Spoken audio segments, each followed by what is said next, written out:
안녕하세요. 해원 컨설팅 연구소 소장입니다. 오늘은 화요일이라서 해원의 생활법률 시리즈 차원에서 간이가세자 부가세 신고와 납부에 대해서 설명해 드리고자 합니다.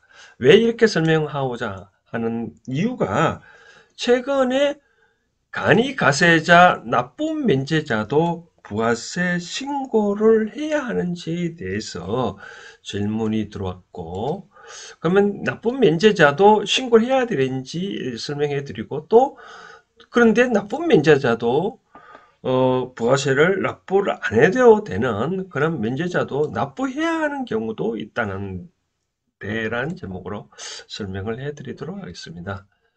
먼저 부가가치세란 먼저 설명해 드린다면요. 먼저 설명하기 전에 과세당국에서는 부가세 납부를 왜 그렇게 중요시를 하는지 그만큼 중요시를 합니다. 일반적으로 법인세나 소득세도 잘 안 하면 이 가산세가 있지만 이 부가가치세는 특히 가산세가 상당히 많습니다. 그래서 왜 중요시한 이유도 곁들여서 설명해 드리도록 하겠습니다. 그럼 부가가치세는 뭐냐라고 보면 부가가치세. 부가가치세는 말 그대로 부가가치에 대해서 세금을 낸다 해서 부가가치세입니다. 예를 들어서 이런 경우겠죠. 내가 어떤 물건을 1,000원에 사왔어. 내가 1,200원에 팔았다면 뭐 제조를 한다든지 뭐 상품을 어떻게 한다든지 하더라도 어떻게 이제 부가가치가 내할 단계에서 창출되잖아요. 그렇죠? 이와 같이 보면 이걸 사례를 보면 200원이 부가가치가 창출됐잖아요. 그렇죠? 바로 이거에 대해서 200원에 대해서 세금을 납부를 한다. 그럼 세율은 통상 얼마냐? 10%다라고 10%. 10%다. 그러면 이제 얼마냐? 20원을 납부를 해야 된다라고 하는 거죠. 그렇죠? 이 부가가치세는 박정희 대통령 시대 때, 유신 시대 때 아마 신설된 것 같은데, 이 나라에서 또 다른 어떤 세금을 징수한다는 것은 상당히 좀 위험한 발상이거든요. 일본에서도 과거의 정권 보면 세율을 많이 올리고 등다 보면 정권이 바뀌거든요. 옛날에 일본의 민주당이 정권을 잡은 이유도 잠시 잡은 것도 자민당에서 세금을 이 부가치세를 어떻게 올릴 건가에 대해서 여러 가지 논란이 많아가지고 결국 올리고 보다 보니 정권을 바뀌고 바로 그런 생각입니다. 그래서 이 부가치세는 상당히 정착하려면 상당히 조세 저항도 상당히 많은데 외국에서는 한국에서 이런 지하 부가치세를 도입했다고 하니 상당히 놀란 표정을 지은 사례도 있다고 하네요. 그만큼 부가가치세는 이렇게 그만큼 국민들의 간접세니까 눈치도 잘 모르고 뭐 내가 물건 하나 뭐 샀는데 이 부가세 10% 딸려 있다라고 생각하면 뭐 좀 기분이 넉넉하지도 않은데 결국은 사업자가 뭐 거래 징수해서 납부하다 보니까 잘 모르는 경우도 있는데 어쨌든 간에 부가치세는 이렇다라고 보여주고요. 그럼 이제 부가치세는 이제 어떤 식으로 납부를 하냐? 아까 말한 대로 이 부가가치 나의 단계에서 부가가치를 계산해야 되잖아요. 그렇죠? 그래서 일반적 국가에서는 나의 단계에서 부가가치 얼마라는 것을 잘 파악을 못하니까 간단하게 이런 산식을 합니다. 내가 판매 금액에 매출액에 곱하기 10%를 하면 이게 바로 매출세에 됐습니다. 매출세. 이렇게 생각되고, 그 다음 또 매출하기 위해서 내가 구입을 할 수 있잖아요. 바로 구입액. 통상 구입액에 만약에 내가 뭐 1,100을 주고 사왔다. 그럼 단지 부가세 있잖아요. 그죠? 부가세 밝혀내는 부분에 의해서 여기에 1.1로 나누면 됩니다. 1.1로 나누면 바로 구입액이 되거든요. 여기 바로 구입액을 요 나눠보면 어떻게 됩니까? 1,000원 되겠죠. 그렇죠? 여기 곱하기 10%를 하면 바로 이게 매입세액이다 라고 봅니다. 매입세액. 이와 같이 매출세액에다가 매입세액에 빼면 이것이 바로 실제로 내가 납부를 하여야 하는 바로 부가세가 된다. 이와 같이 간이가세자는 아니고 일반 가세자는 다 이런 식으로 합니다. 근데 간이가세자인 경우에는 뭐 이렇게 일일이 다 하려고 하니까 국가세는 더 간단하게 어떤 식으로 하냐면 너희들은 매출액만 말해라. 너희들은 매출액만 말해라. 그러면 업종별로 부가가치를 국가에서 공시를 합니다. 통상 5%에서 50%까지 대통령으로 정해져 있는데 한번 표를 잠시 보여드릴까요? 업종별 부가가치를 보면 이제 자세히 살펴보면 소매업, 재생용 재료 수집 및 판매업, 음식점업은 15%다. 그러니까 눈여겨봐야 할 항목은 음식점, 식당 같은 경우는 15%네요. 부가치율이. 그 다음 소매, 각종 옷 판매, 여러가지 판매점, 소매점 같은 경우에도 15%다.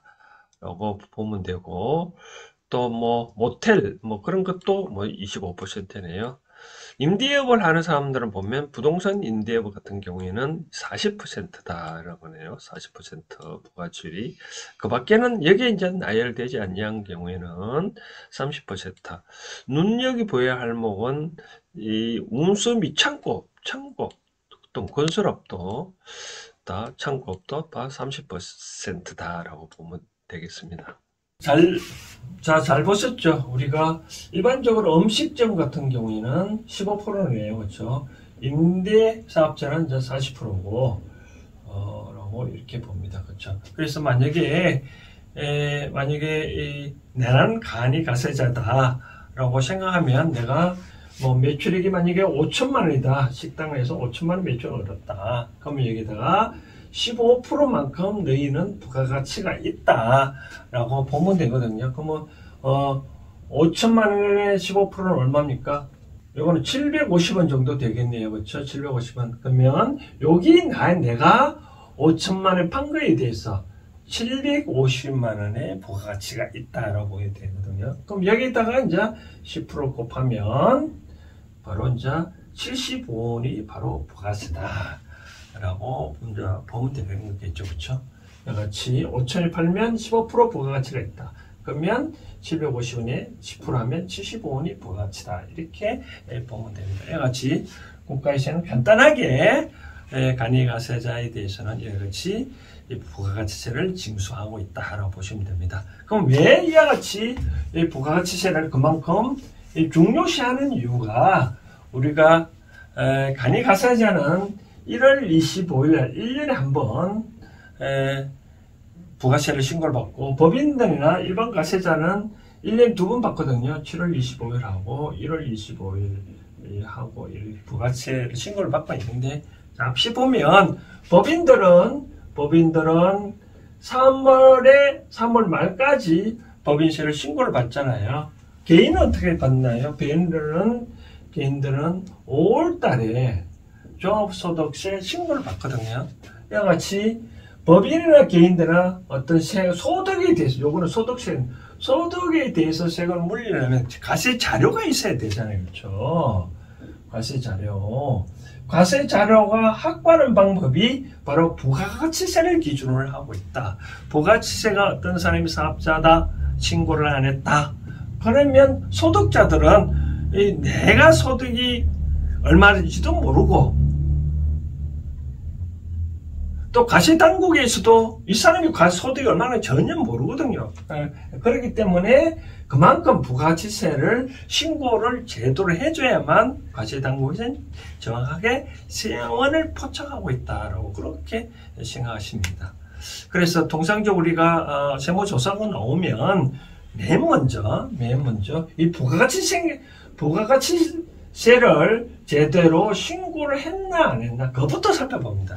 그것부터 살펴봐야 소득이 탄류가 됐냐 안 됐냐 살펴보기 때문에 그래서 이제 뭐 세무조사가 나오면 이 소득세 같은 경우에는 어떤 수익의 해당되는 비용이 있으면 비용을 이제 요걸 인정해 줄 건가 아니냐 좀 그게 많이 논란이 다툼이 있거든요. 그런데 부가세라는 것은 비용이라는 게 개념이 없기 때문에 바로 매출액에 바로 부가치일 만큼 비싸니까 뭐 애누리가 협상 대상의 여지가 없습니다. 저 부가가치세는. 그런데 소득세나 법인세 같은 요 비용을 인정해 줄까 말 건가는 어떤 좀 유도리 우리가 법학상 용어로 하면 불확정 개념을 하는데 불확정 개념이기 때문에 뭐 과세당국에서는 뭐 확정 개념을 표현하지만 그런 세법상으로는 좀 여러 가지 논란이 있을 수 있습니다. 그래서 그와 같은 경우는 우리가 좀 빼달라면 좀 빼줄 수도 있겠죠, 그렇죠? 그러나 부가치세는 그렇지는 아니한다라고 생각하시면 됩니다. 근데 그만큼 과세당국에서는 부가치세를 중요시 여긴다. 그다음 간이가세자 나쁜 면제자도 신고해야 하는지에 대해서 살펴보고자 하는데요.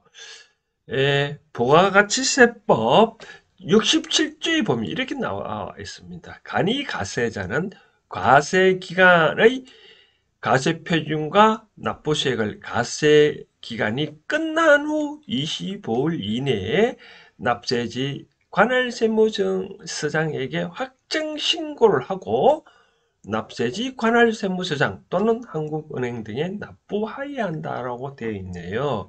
그래서 가세기간인 말은 부가가치세법에 보면 5조에 이런 말이 나와 있습니다. 사업자에 대한 부가가치세의 가세기간은 간이가세자는 1월 1일부터 12월 30일까지고 일반 과세자는 1기는 1월 1일부터 6월 30일까지 2기는 7월 1일부터 12월 30일까지라 되어 있네요. 여기서 과세기간이라는 말은 우리가 통상적으로 이 부가세를 제외한 법인세나 소득세 같은 경우는 사업기간이라 그러잖아요. 사업기간 또는 회계기간이라고 하잖아요. 우리가 어떠한 단위를 기준으로 세금을 항상 물이기 때문에 통상 세금은 1년 단위로 과세를 하잖아요. 그렇죠? 그와 같이 사업 단위, 회계 단위, 1년 단위 하는데 다만 간이가세자는 이와처럼 1년 단위를 하지만 일반 과세자는 1년에 2번 나누어서 이제 세금 과세 기간을 구분하고 있다라고 보면 됩니다. 그래서 이거를 1기, 2기라고 표현합니다. 따라서 간이가세자인 경우에는 과세 기간이 끝난 후 아까 보았다시피 1월 1일부터 12월 31일이 하나의 과세기간 단위로 해서 끝난 후 25일 이내면 이때문에 1월 25일이 되겠네요. 그렇죠? 이날 신고를 하고 납부를 해야 한다고 나와 있습니다. 다만 간이가세자에 대한 납부 의무 면제가 규정이 있는데요. 간이가세자의 해당 과세기간에 대한 공급가액이 4,800만원 미만이면 67조에도 불구하고 나왔네요. 불구하고 납부를 면제한다고 나왔네요. 그렇죠? 그러면 여기서 자세히 보면 이 납부 의무 면제만 나와 있지 신고를 면제한다는 말은 없잖아요. 그렇기 때문에 이같이 신고는 해야 한다라고 말씀드리고 싶네요. 그래서 우리가 일반적으로 특히 임대사업자 같은 경우에는 4,800만 하면 월 얼마 정도 되나요? 월 400만 원 정도 되겠네요. 그렇죠? 월 400만 원 미만이면은 이 간이가세자로 분류돼서 납부를 안 해도 되지만 그러나 신고는 해야 한다라고 그런 뜻으로 생각하면 됩니다. 신고를 안 하면 처음에 모두에 말씀드렸다시피 여러 가지 세금 탈루 현상이 있기 때문에 반드시 신고를 해야 된다. 신고 안 하면 바로 신고 불성실 가산세가 있다라고 보시면 되겠습니다. 끝으로 납부 면제자도 납부해야 하는 경우가 있다는데 이 말은 무슨 말이냐 하면 이렇게 나와 있습니다. 간이가세자에 대한 납부 의무가 면제되는데 4,800만원이면 그러나 64조에 따른 납부세액에 더하여야 할 세액은 그러하지 아니하다라고 되어 있네요. 요 말 뜻을 좀 자세히 설명해 드리면 다음과 같습니다. 그러면 부가가치세 납부 면제자도 납부해야 하는 경우가 있다고 되어 있는데, 그런 경우는 뭐냐면 일반적으로 우리가 일반 과세자인 경우에는 여러 가지 시설 투자도 하고 또 여러 가지 상품도 매입도 하고 하잖아요. 그렇죠? 이 부분에 대해서 딸린 부가가치세를 일반 과세자는 환급을 받을 수 있습니다. 환급을 받을 수 있는데, 간이가세자인 경우는 환급을 못 받거든요. 근데 처음에 내가 어떤 사업을 해서 일반 과세자로 해가지고, 특히 임대사업자라든지 또 대단히 판매점 같은 경우에 일반 과세자로 신고를 해서 초기에 시설 투자를 환급 받았다라고 했었을 경우에, 근데 만약에 이제 매출이 따지고 보니까 1.8천만 원 미만이더라 해가지고 과세당국에서는 너희들은 일반 과세자로 포기해라.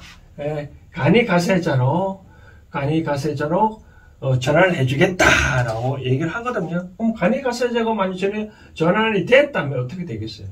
그럼 초기에 시설 투자 매입세액이 그대로 남아 있다면, 통상적으로 우리가 5년을 보거든요. 통상적으로 상품 같은 경우에는 영원히 따라가지만 일반적으로 시설 투자 같은 경우는 5년입니다. 같이 이런 경우 시설 투자 남아 있잖아요, 그렇죠? 그 같은 경우에 일반 과세자로서 사업 시작할 때 환급 받은 세액이 있을 경우 그것을 토해내라라고 합니다. 토해내. 그러니까 100% 다 토해내냐 아니고, 해당 경과 기간 을 공제하고 남은 기간, 예를 들어서 내가 만약에 물건을 샀는데 이와 같이 시설 투자를 했는데 2년이 지났다.